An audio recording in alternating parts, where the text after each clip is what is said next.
सभी को नमस्कार, जय श्री राम, जय गुरुदेव। मैं कथा व्यास ज्योतिष सलाहकार श्री सुनील भाई जी त्रिपाठी एक बार फिर से अपने YouTube चैनल स्पर्श 7 से आप सभी का स्वागत करता हूं। तो सभी प्रेमी भक्तों के लिए और आप सभी के लिए बहुत महत्वपूर्ण सूचना वाली वीडियो में लेकर आया हूं। तो इस वीडियो को अंत तक देखिए और बहुत काम आने वाली वीडियो है।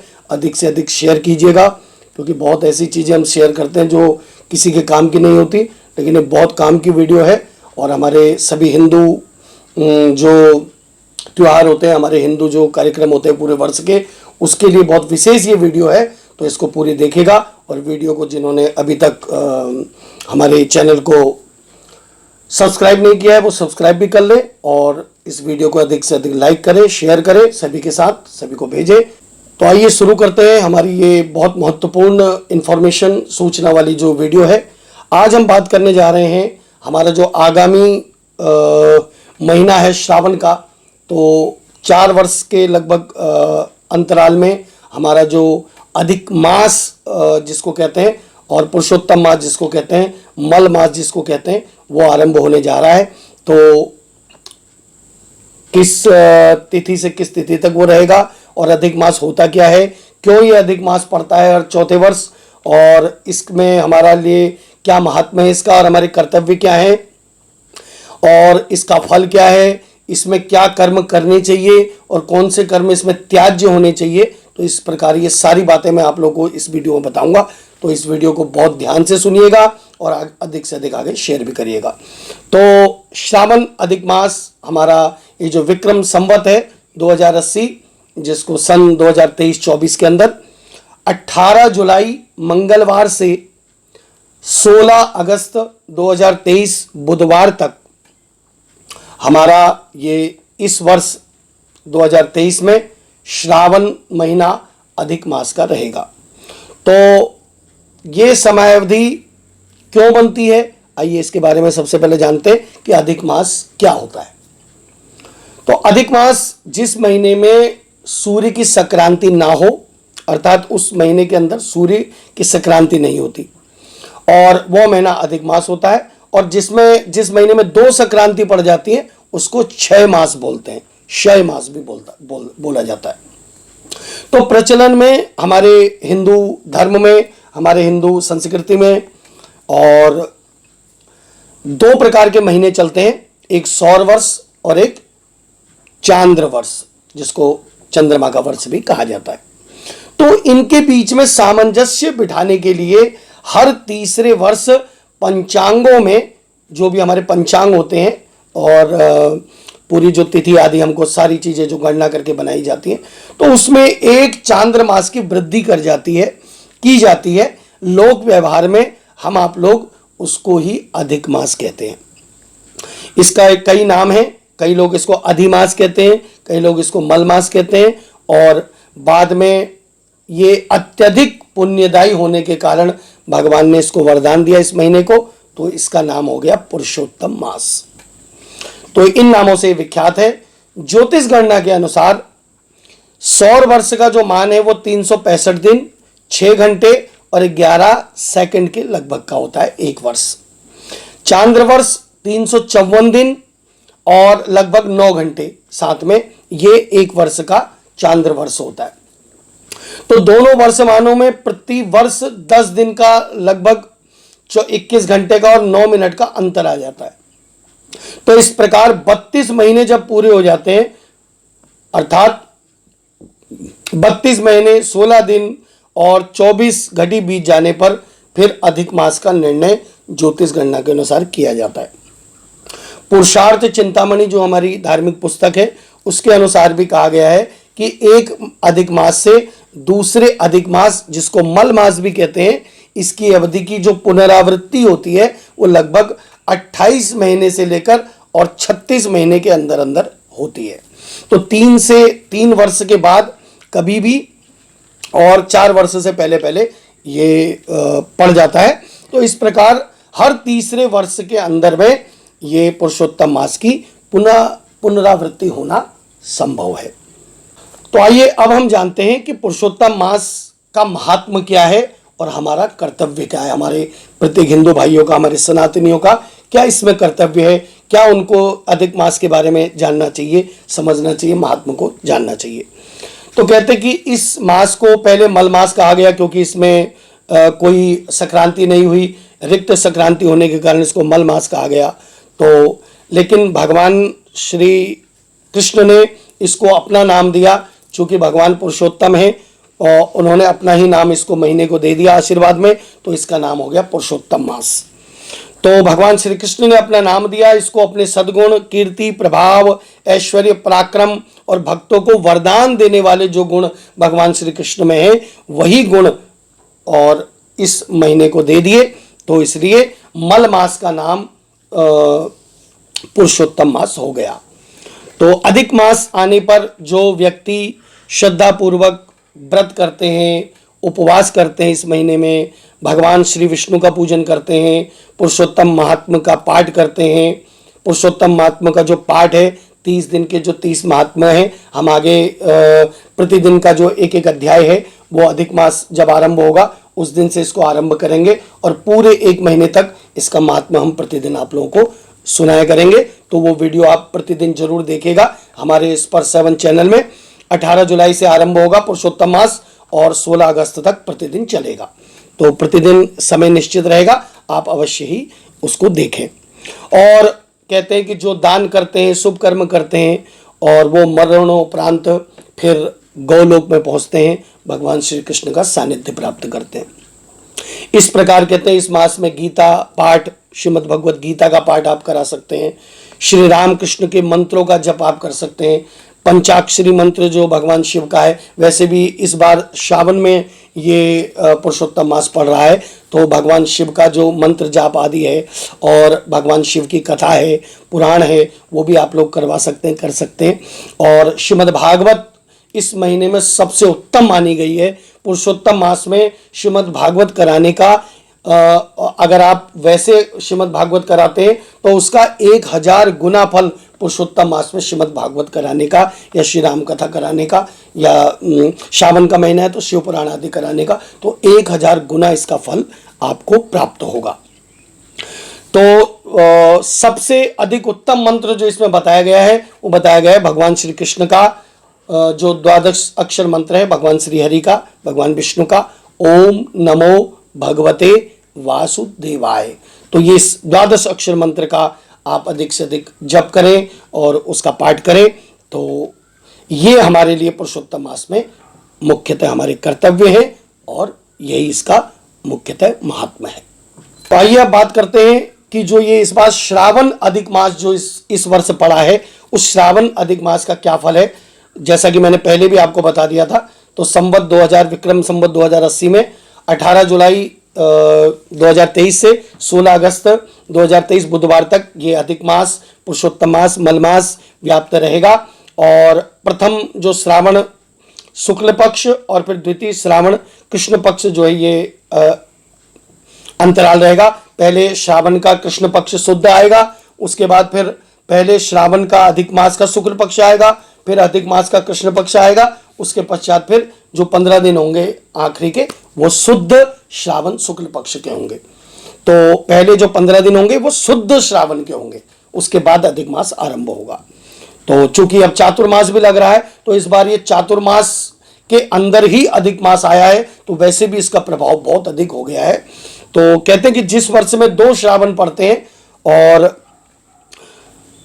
दुर्भिक्षम श्रावणी युग में पृथ्वीनाशः प्रजाक्षयः, ऐसा कहा गया है कि जिस वर्ष में 2 श्रावण हो अर्थात श्रावण अधिक मास हो जाए तो उस वर्ष में पृथ्वी पर कहीं कहीं दुर्भिक्ष होता है और उपयोगी जो वर्षा होती है उसकी कमी हो जाती है, अग्निकांड होने की संभावना रहती है, युद्ध आदि होने की संभावना रहती है, यान आदि की दुर्घटनाएं, विमान आदि की दुर्घटनाएं होने की डर रहती है और प्रकोप, प्राकृतिक प्रकोप आदि की आशंका रहती है।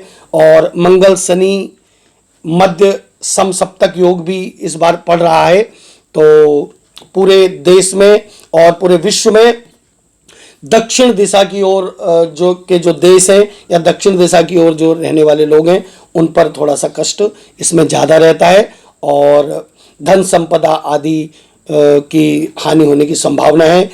रूस, चीन, ताइवान, यूक्रेन, पाकिस्तान और यूरोपीय देशों में इनकी परिस्थितियां विशेष रूप से जो है प्रभावित रहेंगी। और कहीं कहीं हमारे देश में भी आंतरिक विद्वेष और उपद्रव, अग्निकांड आदि की संभावना बन सकती है। ये अधिक मास, जब श्रावण का अधिक मास पड़ता है तो इसका ये फल कहा गया है। तो आइए अब हम अपने अगले पॉइंट की ओर चलते हैं। पुरुषोत्तम मास में हमारा नित्य कर्म क्या होना चाहिए और इसमें नियम कौन कौन से नियमों का पालन करना चाहिए, तो वो मैं आप लोगों को विस्तार से समझा देता हूं।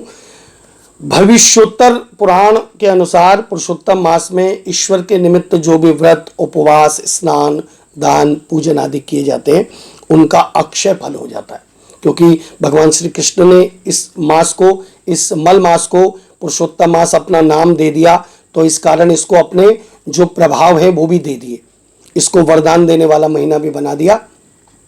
तो इस मास के प्रारंभ होने में आप अधिक मास में पूजन, व्रत, दान, कथा, सत्संग इत्यादि का श्रवण अवश्य ही करना चाहिए। अनंत फल इसका बताया गया है। प्रातःकाल, सूर्योदय आदि, कई लोग अधिक मास का पूरा व्रत भी करते हैं 1 महीने का, तो सूर्योदय से पूर्व उठकर शौच, स्नान, संध्या आदि करनी चाहिए। नित्य कर्म आदि करके भगवान का स्मरण करना चाहिए। पुरुषोत्तम मास में नियम ग्रहण करने चाहिए।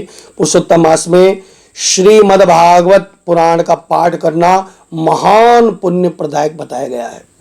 श्रीमद् भागवत या भगवान पुरुषोत्तम भगवान की श्री राम कथा, ये, और चूंकि श्रावण के महीने में इस वर्ष अधिक मास हुआ है तो आप शिव पुराण की कथा भी कर सकते हैं। तो ये अनंत पुण्य प्रदायक हैं। और 1 लाख तुलसी पत्र से शालिग्राम का पूजन और अनंत पुण्य इसका भी बताया गया है। षोडशोपचार पूजन भगवान विष्णु का बताया गया है। एक विशेष मंत्र मैं आपको बता रहा हूं जो अधिक मास का मंत्र है। अधिक मास के महीने में अगर आपसे कुछ भी ना हो तो कम से कम 1 माला इस मंत्र का पाठ प्रतिदिन करना चाहिए। मंत्र में उच्चारण कर रहा हूं, आपकी स्क्रीन में भी आ जाएगा, इसको नोट कर लें और इसका प्रतिदिन पाठ करें।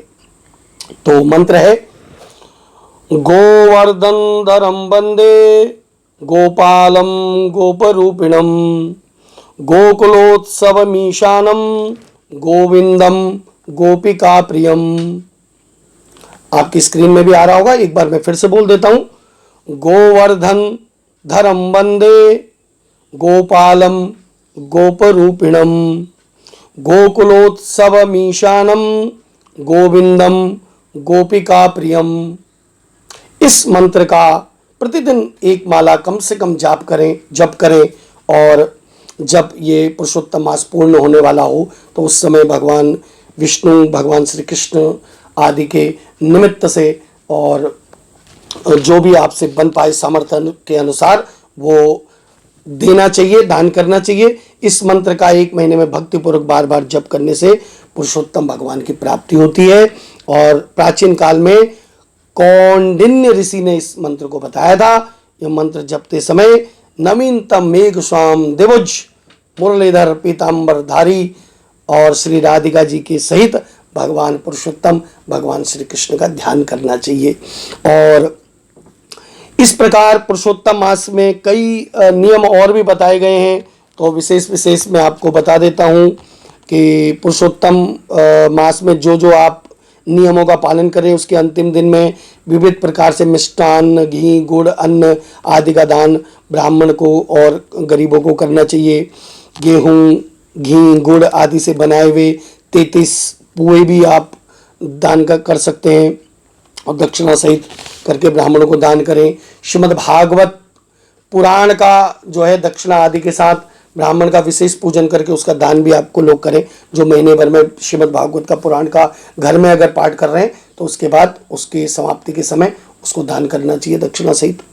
और हो सके तो श्रीमद् भागवत के लिए कोई अच्छा सा सिंहासन बनाएं, उसका बॉक्स बनाएं, चांदी का, सोने का या फिर किसी भी प्रकार धातु का या किसी अच्छा सा सुंदर सा लकड़ी का भी आप सामर्थ्य के अनुसार बना सकते हो। उसमें श्रीमद् भागवत को रखकर और उसका दान ब्राह्मण को या किसी योग्य किसी व्यास को उनको आप दान कर सकते हैं।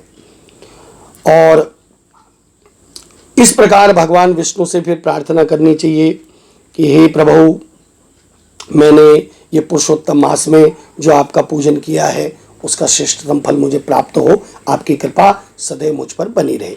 तो इस प्रकार श्रावण अधिक मास प्रतिदिन भगवान श्री पुरुषोत्तम महात्मा का एक पाठ निश्चित समय पर श्रद्धापूर्वक करना चाहिए। मैंने आपको पहले ही बताया कि पुरुषोत्तम मास का जो अध्याय है वो प्रतिदिन 18 जुलाई से प्रतिदिन हमारे चैनल में एक अध्याय की कथा प्रतिदिन इसमें आया करेगी। समय मैं आपको 2-3 दिन पहले बता दूंगा और तो वो प्रतिदिन आया करेगी। तो 18 जुलाई से आप प्रतिदिन स्पर्श 7 में इस अध्याय को सुन सकते हैं, कथा पुरुषोत्तम मास की। और श्री विष्णु स्तोत्र, श्री विष्णु सहस्त्र नाम, श्री सूक्त, पुरुष सूक्त आदि का पाठ भी आप कर सकते हैं। और मैंने पहले भी बता दिया आपको बहुत जो इसमें उपाय करना चाहिए। तो भगवान का षोडशोपचार से पूजन भी कर सकते हैं आप। और भगवान के 33 मंत्रों का इसमें जब भी बताया गया है, भगवान के जो 33 नाम इसमें बताए गए हैं भगवान श्री कृष्ण के, तो उनको भी, या भगवान श्री विष्णु के, तो उनका भी पाठ आप कर सकते हैं। और जिनमें विष्णु हूँ, जिष्णु हूँ, महाविष्णु हूँ, हरिम, कृष्णम, अधोक्षजम, केशवम, माधवम, रामम, अच्युतम, पुरुषोत्तमम, गोविंदम, वामनम, श्रीशम, श्रीकृष्णम, विश्वसाक्षणम, नारायणम, मधुरिपुम, अनिरुद्धम, त्रिविक्रमम, वासुदेवम, जगद्योनिम, अनंतम, शेषायीनम, शेषायीनम, संकर्षणम, प्रद्युम्नम, दैत्यरिम, विश्वतोमुखम, जनार्दनम, धरावासम, दामोदरम, मेघार्दनम और श्रीपतिम। तो इस प्रकार ये 33 नाम बहुत विशेष बताए गए हैं जिनका पाठ आप कर सकते हैं। तो आइए अब अधिक मास में जो नियम पालन करने चाहिए वो हमने बता दिया। अब अधिक मास में क्या क्या काम नहीं करने चाहिए, भूल कर भी क्या क्या काम हमको नहीं करने चाहिए, तो सीधे सीधे आप लोग एक बार सीधी भाषा में समझ लें कि हमारे जीवन में जो दैनिक जीवन में होने वाले जो कार्य होते हैं वो अधिक मास में नहीं किए जाते। अर्थात किसी प्रकार का कोई मुहूर्त हम नहीं कर सकते, किसी प्रकार का कोई हम सामाजिक कार्य नहीं कर सकते। सामाजिक रूप से जैसे दुकान खोलना है, गृह प्रवेश करना है, किसी का और कोई जो 16 संस्कार हमारे जो होते हैं, जो हमारे 16 संस्कार बताए गए, वो नहीं करने चाहिए। हाँ, किसी की मृत्यु हो जाती है तो वो तो फिर आवश्यक ही कार्य हो जाता है, वही केवल किया जाता है। और किसी बच्चे का जन्म हो गया तो इसमें नामकरण संस्कार शुद्धि तो हो जाएगी, लेकिन जो नाम होगा, जो नाम रखा जाएगा वो अधिक मास के बाद रखा जाएगा। तो इस प्रकार ये 2 ही कर्म हम 16 संस्कारों में से कर सकते हैं, बाकी कोई भी संस्कार इसमें नहीं किया जाता।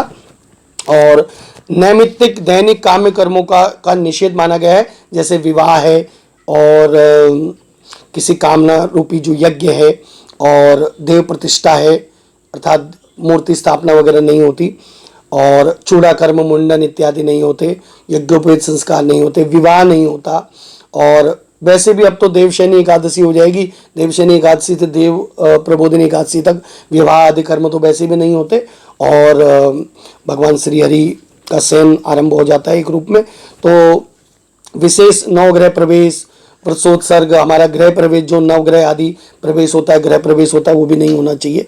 तो नई गाड़ी वगैरह का क्रय भी अशुभ माना गया है। तो मल मास में कम से कम परहेज कर सकते हैं। अब 4 महीने वैसे तो रुकना चाहिए, लेकिन 4 महीने अब इस समय बदलाव हो गया है तो इतना नहीं रुका जा सकता। कम से कम अधिक मास में नया कोई भी चीज़ ना खरीदें, गाड़ी इत्यादि, और विशेष जो बड़ी चीज़ें हैं वो ना खरीदें। इसके अतिरिक्त नव वधु प्रवेश, यज्ञोपवीत आदि जो हैं ये सब मैंने आपको बता दिए, ये नहीं होने चाहिए। हमारे जो दैनिक कर्म है वो नहीं होंगे। पूजा पाठ अनुष्ठान आप किसी भी प्रकार का करें, और कोई विशेष अति आवश्यकी किसी की वो हो तो उसमें उज्जाप आदि हो सकते हैं। तो इस प्रकार ये अधिक मास में त्याज्य कर्म मैंने आपको बता दिए। अब अधिक मास में जो करणीय कर्म है, हमको क्या करना चाहिए, तो वो मैं आपको बता दूं। तो अधिक मास में पहले ही हमने बता दिया कि क्या क्या आपको कार्य करने चाहिए। तो श्राद्ध आदि जो भी आएंगे वो चूँकि अधिक मास में होते नहीं हैं, और वो पहले ही हो जाते हैं या उसके बाद होते हैं, क्योंकि ये अधिक बड़ा हुआ मास है।